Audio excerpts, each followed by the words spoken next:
Hello everyone. Today I will be presenting on Harrison Industries, an ethical dilemma. This dilemma is about Mason, a staff accountant who works for Harrison Industries. A few days ago, Mason was approached by her supervisor, Miles, to put in a journal entry of several $1 million for an accrual of unpaid severance payments, which would be disclosed on the financial statements. Mason thought this was a really strange journal entry to put in, and Miles told her that a division would be shut down and that the severance payments would be big.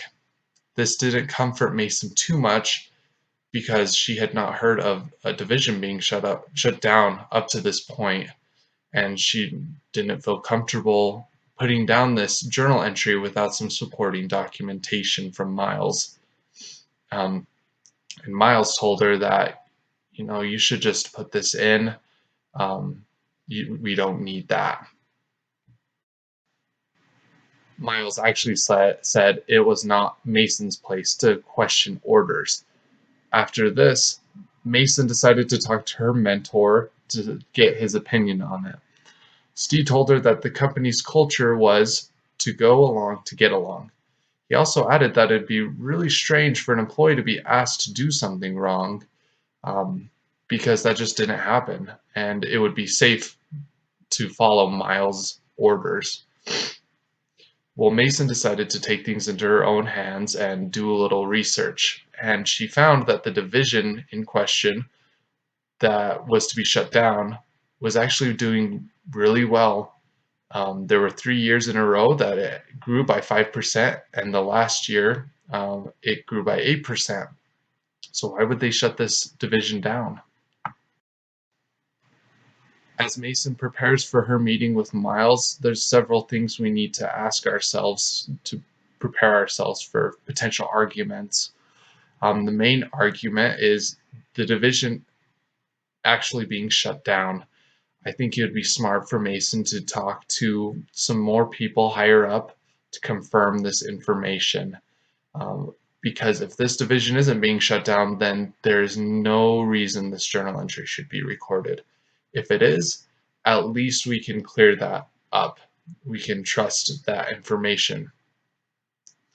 And the next thing we need to ask ourselves is what is at stake for the key parties? And I think that includes Mason, her supervisor Miles, and the company.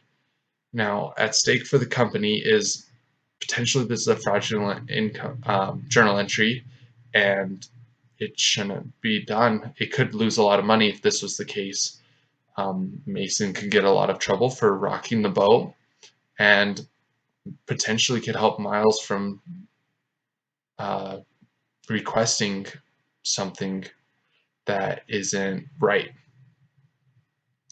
Now, next we need to consider what are Mason's most powerful and persuasive responses to the reasons and rationalizations she needs to address.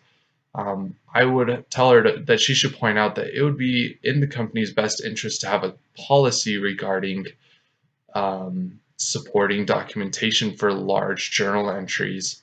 This would help ensure that there are errors when they're recording a journal entry, and that nothing fraudulent is reported. This would just be the smartest thing for the company. And also, why is the division being shut down if it is being so profitable?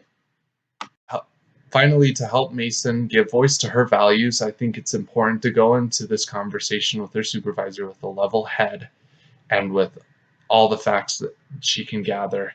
This way, she can present a strong argument and not let the pressure of working with the supervisor get to her, and so she can keep a level head.